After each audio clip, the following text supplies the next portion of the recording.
Welcome back, YouTube. Heavyweight boxer TJ.Braddock here, and today we're going to be looking at old school boxing move techniques explained from Alex Marsland. Whether these moves are too old to be against the rules in modern boxing, or it's been lost to time, we're going to hopefully figure out more in this video. A link to the original video will be down in the description below. If you want to support me in any way you can, slug that subscribe button to join me in the boxing, to box the algorithm into a headline fight. With all that, let's box.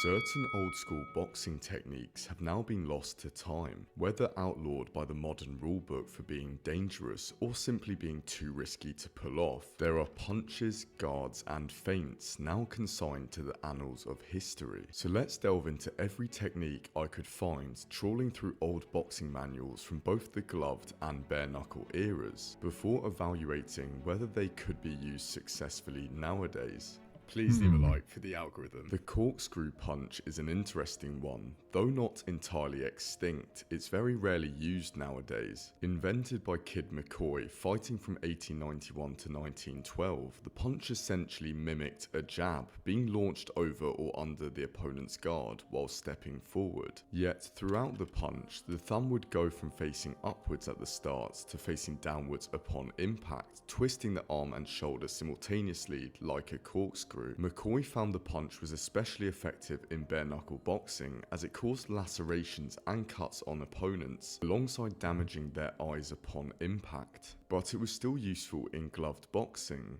In old boxing manuals like Lynch's The Complete Boxer from 1914, there's repeated reference to heart blows, often suggesting it can knock a healthy man out. I feel the jarring impact of a corkscrew punch on the heart, even with gloves on, could certainly stun an opponent, if not incapacitate them. Oh, it's also been serialized in Hajime no Ippo, but suggests it requires naturally strong shoulders and wrists to be done successfully. Have you ever noticed boxers attempting to strike opponents around their lower back region? Well, this is actually extremely calculated. Though now banned in modern boxing since 1911, the kidney blow is explicitly mentioned as a deadly strike in old boxing books and is sneakily utilized even today. R.G. Allinson's boxing guide from 1889 highlights that when an opponent is slipping away and presents his side or back too much, you can deliver a kidney hit. With the boxing glove, it does not often hurt much, but with the naked fist, it has been known to produce hemorrhage of the kidneys and other.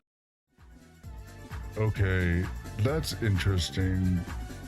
I know pretty much the basic rules of boxing. And honestly, I never really considered that punch to be against the rules. I mean, in bare-knuckle boxing, yes, that's a dangerous punch, to be sure, but in glove boxing, at least, as he stated it before in Hajime no Ippo, there's a lot of punching the opponent to try and to break you out of a clinch. And personally, I never thought that was against the rules. Painful and distressing results. Yet this was written in the infancy of gloved boxing, so by the time of Lynch's writing in 1914, boxers had greater perfected the ability to target the kidney despite wearing a thick glove. He highlighted its painful effect, leaving behind the feeling of nausea. George Foreman has actually been known to use this strike to devastating effect, though it can risk disqualification.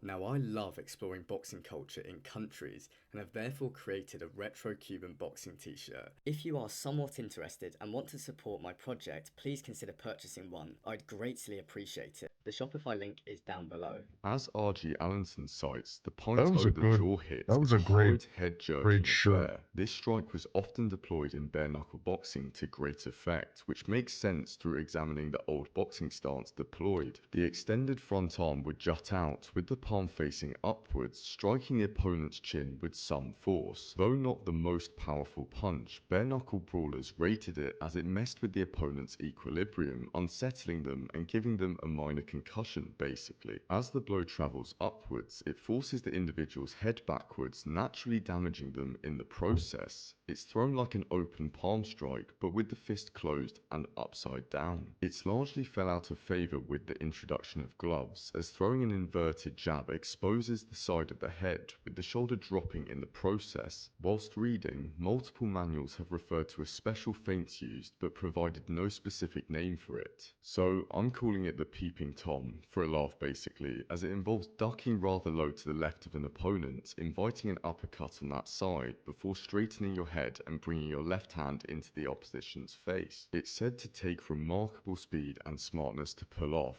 Well, have I got a man for you, Victorian gentlemen? Reading about the so-called infallible guard, it's honestly quite difficult to decipher. From my experience of combat, of which I have none, it means to extend your left arm at a slightly bent angle with your elbow raised and shoulder tucked, protecting your chin. The user steps back simultaneously, therefore parrying the right hook either over your shoulder like a Philly shell, or just stunting it entirely. Lynch argues that the primary aim is to inflict pain upon the opponent's arm with the elbow, rendering it null and void for some minutes afterwards. The problem is, as Tom Sayers found out against John Heenan in 1860, you can actually break your elbow or forearm by doing this.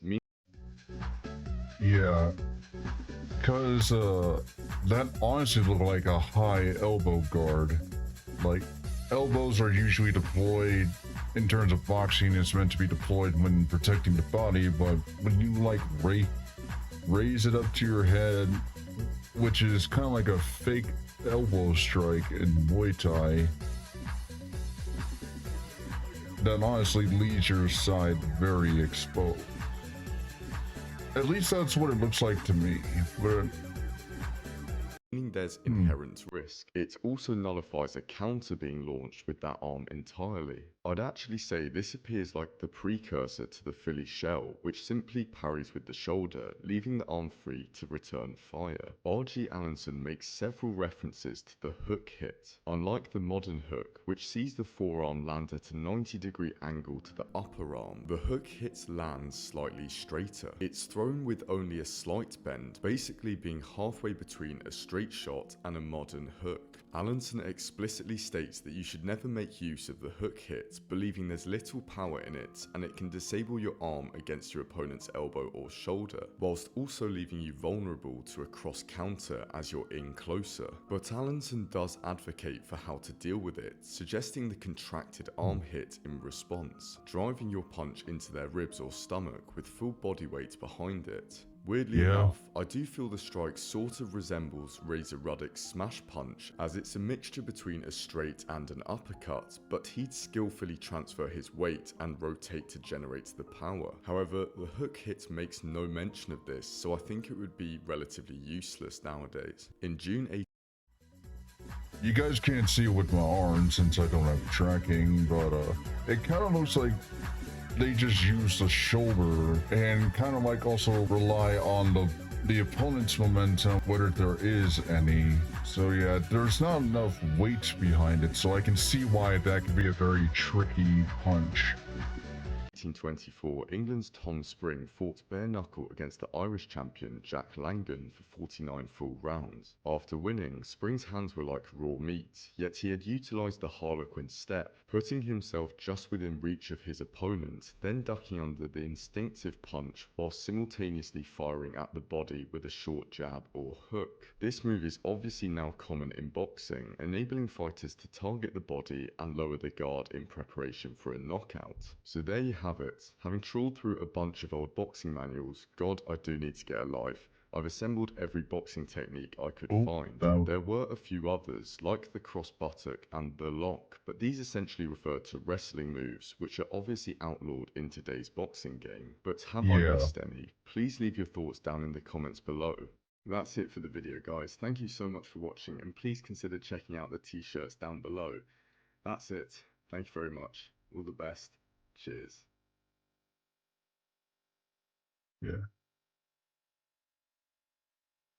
Yeah, that's a great shirt, by the way.